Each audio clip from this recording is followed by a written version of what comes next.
Cairo, Seattle. It's time to get schooled with the professor, John Clayton.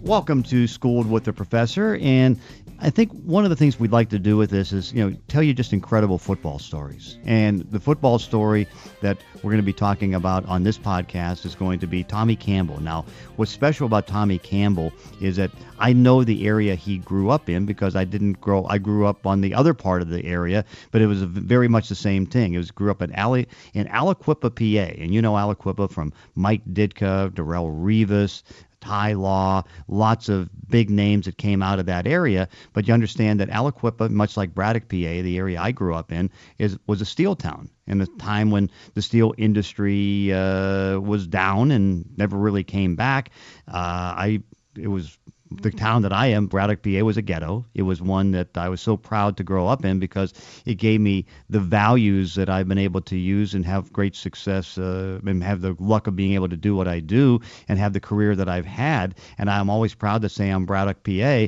But again, it's right on the water. I mean, you have a lot of people struggling with work and not being able to work and a lot of bad things going on. And Aliquippa, I mean, you go through the downtown and you, just like in Braddock, and you see a lot of boarded up shops and you don't see a lot of activity. The activity you see may not necessarily be the thing you want to see because it's a lot of people doing it. In fact, the town that I grew up, Braddock, PA, was like number one in violent crime for, I think, 10 to 15 consecutive years. And if you grew up in that town, I mean, you had to be tough, but also, too, you had to be humble because you realize, I mean, you're lucky to be on the planet because you don't know if you can make it out of Braddock. And I was able to make it out of Braddock, and Tommy Campbell was able to make it out of Braddock.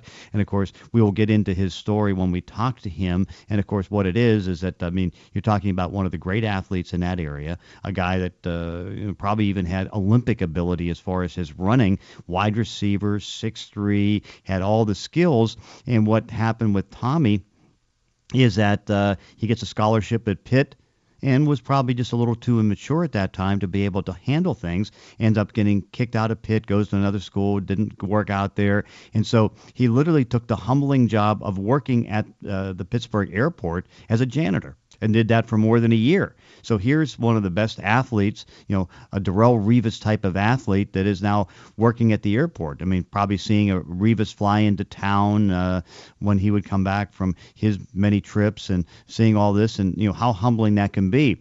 He was able to rededicate himself, get back, go to another school, and then eventually get drafted by the Tennessee Titans and end up playing for 3 years there, going to Jacksonville, and now is still playing. He's in the Canadian Football League in Calgary, and we'll get into his story. But I think what you can look at is that dreams can happen, and sometimes there's going to be difficulty in trying to live up to those dreams. And, you can be blessed with skills as he was, but also sometimes you may be a little too immature to handle those skills and do it the right way. And we've seen so many of these stories. I mean, guys, I remember Eric Swan, great defensive tackle who played for the Cardinals. I mean, didn't even go to college. I mean, he was able to at least get the chance to come into the NFL and ended up being, I think, a first-round pick and was just so skilled. But sometimes it doesn't go the normal way. And you have to be able to adjust, and you have to be able to, realize, okay, this is going to not work the normal way. Let me see how you can work it. And a guy like a Tommy Campbell was able to work it that way. But it's great to see because I know we're in an age right now where people and parents and all that are worried about concussions and, how football can be very dangerous. But I think you can also see football offers so many opportunities. And a guy like a Tommy Campbell is an example. And there's so many other examples of guys that, can you go on the football field and make a lot of things work right. And you can think about a Tommy Campbell who was working as a janitor at the airport and now had a great career in football and being able to tell his story to other people and motivate them. And of course, you can tell from Tommy, he loves the game. He wants to be in the game and always wanted to be in the game. And of course, he had to take several different routes to be able to get back in the game. And of course, once you had that and once he was able to stay in the game and stay in now at the age of 29 and still be able to at least do great things. And of course, we hope he continues for a lot of different times. But, football is a sport that just like any sport, if you have an opportunity to get into it and have the skills to be able to do it well, it can really carry your life and make it so much better and make it good. And of course, you can see whether it was going to be in Jacksonville, whether it was going to be in Nashville, or whether it was going to be in Canadian Football League in Canada.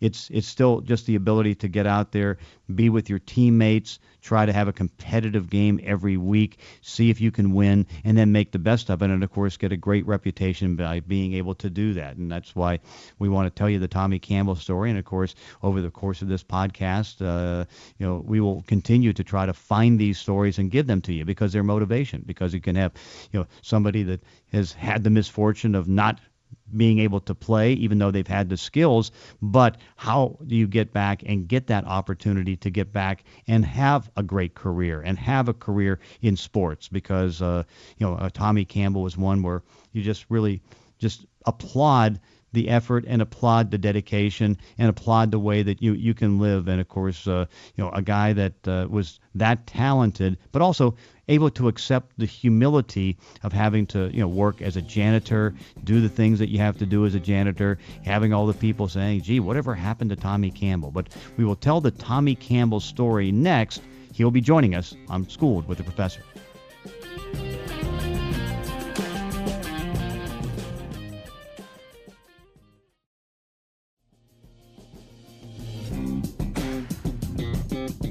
Well, I'll tell you, one incredible football story is Tommie Campbell, who, of course, comes out of Aliquippa, PA, and, of course, we're going to be talking to him. He's up in Calgary right now, but just an incredible story about, dedication, being able to stay in the game, fighting through adversity and all that. And, Tommie, thanks for joining us. And before we get started, what we share in common? Where we grew up. What's that? You're Aliquippa, I'm Braddock, PA. Okay.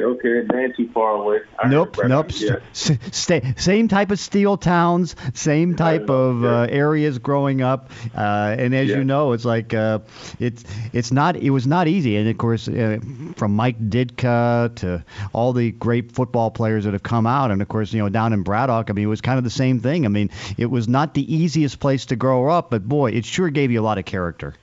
It definitely did. It gave you lessons. Every day was like a lesson, growing up, whether it was your neighbors teaching you it or your parents, so you just learn from lessons and just keep grinding.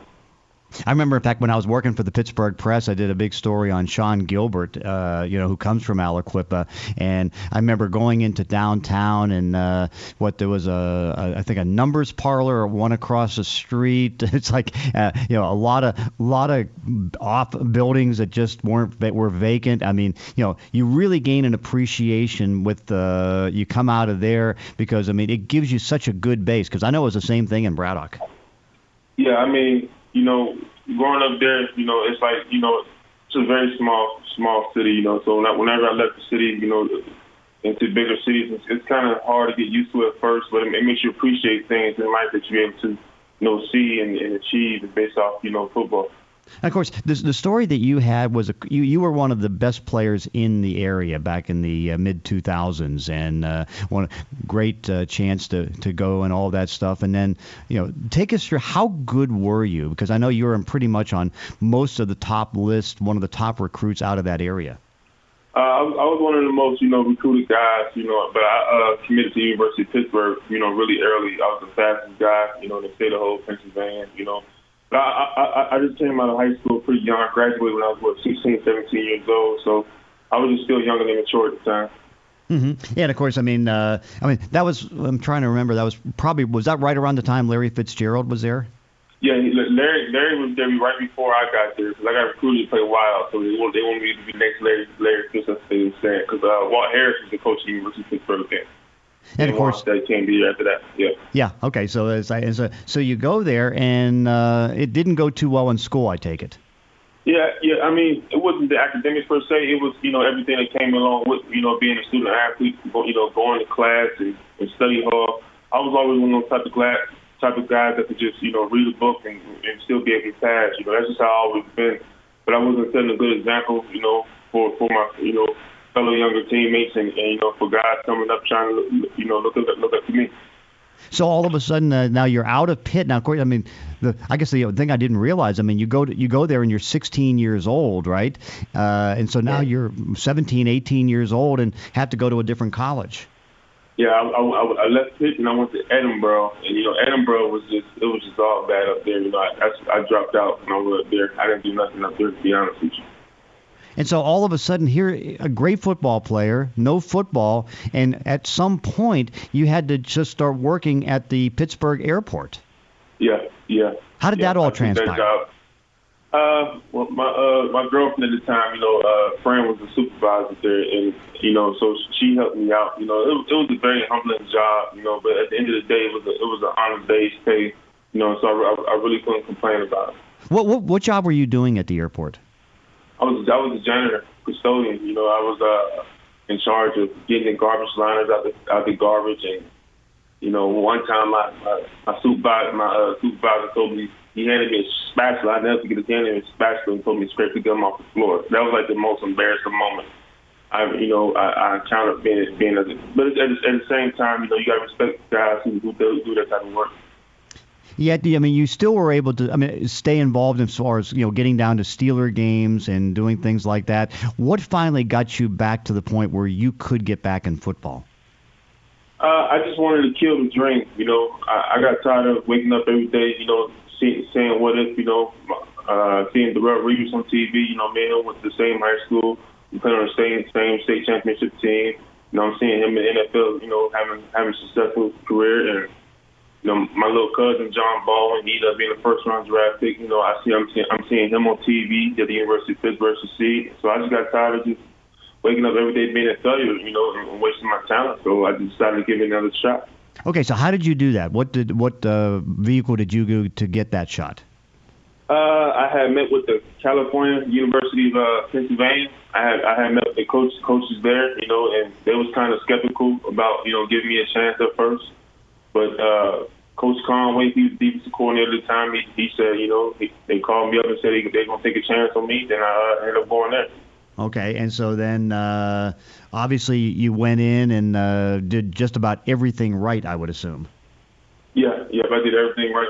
I attended class and everything. I had over a 3.0 GPA, when I was there. And I just took care of the little things, I took care of the little things when I was there. That's fantastic. We're talking to Tommie Campbell, which is an incredible story. I mean, getting from the airport at Pittsburgh to back into college and then into the NFL and now into the CFL. So now, of course, at that age, how old were you then when you were at Cal? I was 21, 22. So I was still pretty much young going into my senior year. I had started college early, so I was like 21, 22 years old at that time. Okay, that's very good. And obviously you did not lose much of your football ability. That all stayed there. Yeah, it was hard. It was hard to get back, because I was out of football for a couple of years. So, but I just kept training, kept running, and God blessed me with speed. I just can't, imagine it sometimes, but I'm grateful for it. What kind of speed did you have? I was a 10.08 100-meter guy. I was the third fastest guy in the whole country coming out of high school. And again, and of course, just a reminder. I mean, the area that you came from. I mean, from Ty Law to Darrell Reeves to Sean Gilbert. I mean, not too far down the road, Tony Dorsett came from there, from Hopewell. I mean, it was rich for football players and rich for athletes. Yeah, I mean, we got a slogan that says we don't rebuild, we just reload. And that's how it's been, through and through. It's like that way now, and guys just continue to get better and guys continue to play and just hopefully they get, scholarships like I received, Darrell received, and all those guys received, able to, go to college for free and hopefully make it to the next level. So now you come out of Cal, and then you start getting sniffs from the NFL. Did that surprise you as you started to get scouted for NFL teams? It really didn't surprise me. I felt like I was going to get a shot once I got back in shape and everything. But what really surprised me was getting drafted. I had a track record. I went to 3 different colleges. I dropped out. So I didn't want to be a liability to I seemed like I was a liability to some teams, and Tennessee ended up taking a chance on me, in the 7th round. I came out. Now, at that point, did they start? Did Jeff Fisher start turning you into a defensive back, or were you able to stay at wide receiver? Because I know you had made that transition. It was Mike Munchak at that time. Okay. So it was Mike Munchak's first year that he came in. You know, I actually they moved me to cornerback my senior year at Cal, so I played corner there. You know, I started 4 games at corner. You know, so I was still raw at corner, so I haven't been playing it that long. I was a linebacker at Pitt. So when they got me there, they just, you know, left me on practice squad, let me develop there in practice, and I just played mostly special teams. Huh, that's fascinating. And what was it like the moment that you're sitting there and you get the call from Tennessee that you're a 7th-round pick? How meaningful was that in your life? I just dropped down the tears, man. 'Cause I felt like I went, you know, round 1, pick 1, given my track record, given everything I went through. You know, given that I was a janitor at the airport, like, you know, a little over a year ago. So it was just like I felt like I was round 1, pick 1. But at the same time, I was still humble, you know, and ready to prove myself. You know, as soon as I got drafted, I was out running within the next hour, you know, trying to get in shape. Mm-hmm. And then, you know, you were able to stay with the Titans for 3 years, and talk about how that evolution came. I would just, you know, continue to get better every day at practice, you know, but one thing, you know, about me, you know, special teams is, you know, keep guys in the league for years, and I was pretty good at special teams, so they just let me on special teams, and I just, you know, try to do my best at that to see that help the team win. All right, so then you end up going over to Jacksonville for a couple of years, a little bit of a switch in a standpoint from Tennessee down to Jacksonville. Yeah, Jacksonville was a nice cool city, man. They was, you know, Tennessee and Jacksonville was 2 different cultures. You know, Gus Bradley, you know, he came out, I believe he coached with Pete Carroll, so we had like a more like players type culture in Jacksonville. But it was a nice atmosphere. You know, the coaching staff was nice and everything else, you know, and I appreciated my time there as well. And I would imagine, because, I mean, you have like the perfect type of body for a Gus Bradley type of defense, because, I mean, 6'3", long, angular. That's what Pete Carroll has in Seattle, and Gus learned from him. So it's like you had that type of perfect type of body for what Gus Bradley wants on defense. Yeah. But in my humble opinion, of course, I feel like sometimes, you know, in the NFL, the coaching staff already had their picks on who they want to play and who they're not going to play. Oh, and that's okay. And I understand that. Yeah, that usually is the case. So now, what happened now that got you into the CFL? I was sitting at home. You know, I went back to Pennsylvania. I was sitting at home with my mother. You know, I was talking to my mom. Then she told me just go back and play football, and I told her, okay, I will. And I told my agent I was going to sign with the first team, you know. They offered me a contract, and he was like, Calgary wants you. And I was like, are you sure? He said, yeah, they want you. So I ended up signing with Calgary. Then I came in. And so far, from looks of the reports, it looks like you've been pretty much a star up there, doing a great job with Calgary in the defense. Yeah, I'm trying to. You know, the coaching staff up here has been extremely helpful. You know, one thing they realized, I think, they didn't overcoach me. You know, they coached me for me being me, meaning like they ain't trying to make me be 5'10" or 5'11". I'm 6'3", so they let me be myself.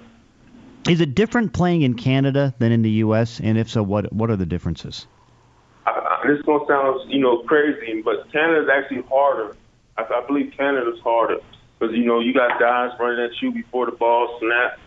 They allow the offensive guys out to move left and right before the ball snap. You know, the field is bigger, so that means you got to drive on the angle of routes even more. So it's almost like the tackling 7-on-7 in the defensive backfield standpoint. But of course, you've been able to make that transition and do well with it. We're talking to Tommie Campbell. So now, Tommie, what's next? Because you're 29. Do you get a chance? Do you think there's a chance you can get back in play into the NFL, or just want to, you know, continue into CFL as long as you possibly can? I just want to play as long as I possibly can. You know, we came up one game short, you know, this year, winning the Grey Cup. So I think that's my main priority. You know, it's helping the team get back to the Grey Cup. You know, but this year come out with the championship. And if the NFL is another shot, then I say give it another shot. But right now, I'm happy in Calgary. I enjoy Calgary, and I'm just trying to win the Grey Cup. Which, of course, that's great. So now, as you go back and back out, when you go back to home, what do you tell people about your story? Because obviously it's an incredible story. Janitor, out of football, trying to get back in, and then just showing the dedication and having the success to go this path and do this.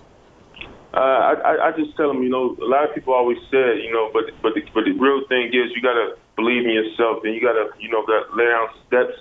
Not big. Everybody want to lay down big steps. You got to lay down small goals to help, reach your big plan. So that's what I tell them. Is just keep working hard and just maintain the course. Well, I think I congratulate you for being able to do this. And of course, having the solid knowledge of where you grow up and how you've been able to handle things. I just want to congratulate you because it's a great story and it's a great success. And it just shows, hey, if you have a dream, you can pursue it. And you obviously had the talent, but you also had the work ethic to make that dream work out. Yeah, I appreciate you. Thank you.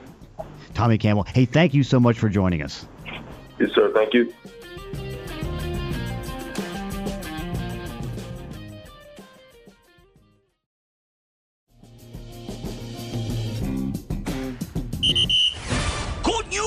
Everyone, it's time to ask the professor. If a dog craps anywhere in the universe, you can bet I won't be out of the loop. Welcome back to Schooled with the Professor. Remember, each week you get a chance to ask me any question you have relating to the podcast.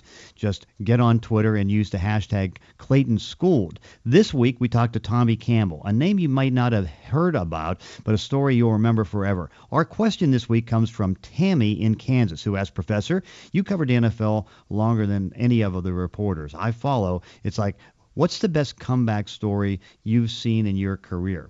Well, I'll tell you the one that I think is the best, and I think I just went through it most recently, and that's the comeback of Eric Berry, the safety for the Kansas City Chiefs, because, a couple years ago, in fact, I was at a Kansas City-Oakland game right when he goes on the non-football injury list, and we're all kind of wondering, gee, what happened to Eric? And it turned out he had cancer. And so he ended up having to get treatments. He went back to Atlanta where he grew up and got all the treatments there and just kind of vanished. And we're talking about, and this is a player that came in the same year as Earl Thomas in 2010, first-round pick, safety, immediate star, Pro Bowl caliber player, a great player. And so now he's down maybe 30 pounds with all the chemo that he had to do, and you just never knew if he was going to be able to come back. And so, his head coach, Andy Reid, went to visit him and see where he was, and all. We got the good news. Okay, it looks like Eric's going to come back, and he did, and then he came back and played at the very best level. Now, I was at the game Sunday between Kansas City and the Atlanta Falcons. In that game, and that was the first time that Eric Berry had been back to Georgia since the chemo treatment, he intercepted a pass and took it back for a touchdown, a pick six. He goes and hands the ball to his mother, who was in the stands, and you can just see, the emotions, the tears, all those different things that went into that. And then to make it even better, he came back at the end of the game. Here's Atlanta driving down. They get the game-winning points, and they're going for the extra point. Next thing you know, he gets the ball, takes it, runs the length of the field, and gets a 2-point play that now gives the Kansas City Chiefs the victory in a 1-point game that was just absolutely incredible. And so we waited as reporters outside the locker room with great anticipation to hear Eric and hear the story. And you talk about a great comeback. And, you've got players that have come back from illnesses. You've got players that have come back from bad things. But this comeback, I think, is one of the best. Maybe it doesn't match Tommie Campbell, who had the humiliating things of having to work as a janitor and being able to play and have a great career both in the NFL and also in the CFL. But the comeback story with Eric Berry, and I guess maybe it's because it touched me having just seen that and seen it so recently. So I think that that's one of the best. But you have other players that have not had opportunities opportunities, and they've come back. I mean, how about a Derek Fenner? Derek Fenner was a running back drafted by the Seahawks, and he had been in jail during his college career, and he was able to come back and have a very good career. And I think he lives still in this area and is doing well outside of football. And so you have those type of stories, and guys that kind of went wrong with the law, or had these problems and been able to bounce back. But I'm just very touched right now by both the Tommy Campbell story, which we've told you, and the Eric Berry story, which we just discussed. That's it for this week's edition of Schooled. Thanks for listening. Class dismissed.